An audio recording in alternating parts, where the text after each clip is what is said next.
Ketua Umum Partai Demokrat Agus Harimurti Yudhoyono (AHY) mengecam kebijakan pemerintahan Presiden Joko Widodo yang membuat utang terus naik saat ekonomi menurun.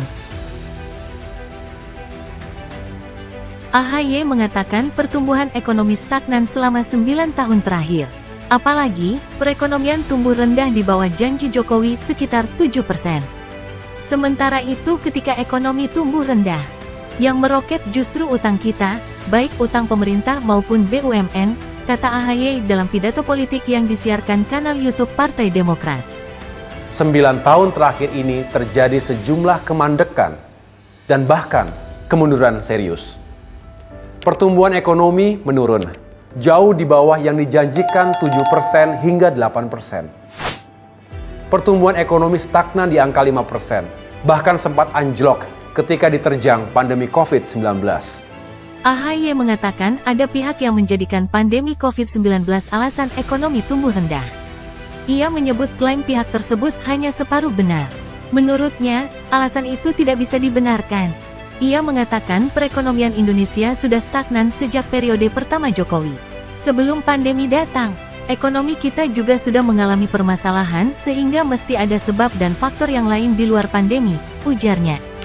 AHY menilai salah satu faktor kemandekan ekonomi adalah salah prioritas pemerintahan Jokowi. Ia mempertanyakan kebijakan Jokowi menggenjot pembangunan infrastruktur saat ekonomi sulit. Sulit dimengerti ketika ekonomi menurun, kekuatan fiskal melemah, utang tinggi, pemerintah justru membangun infrastruktur besar-besaran, ucapnya. Ada yang berdalih, lambatnya pertumbuhan ekonomi karena pandemi COVID-19. Argumentasi seperti ini saya nilai hanya separuh benar. Faktanya sebelum pandemi datang, ekonomi kita juga sudah mengalami permasalahan. Sehingga mesti ada sebab dan faktor yang lain di luar pandemi.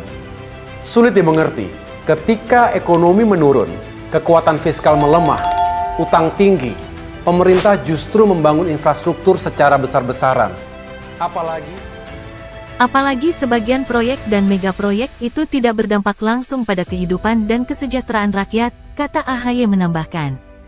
AHY pada awal pidatonya juga menjelaskan alasan mengusung agenda perubahan.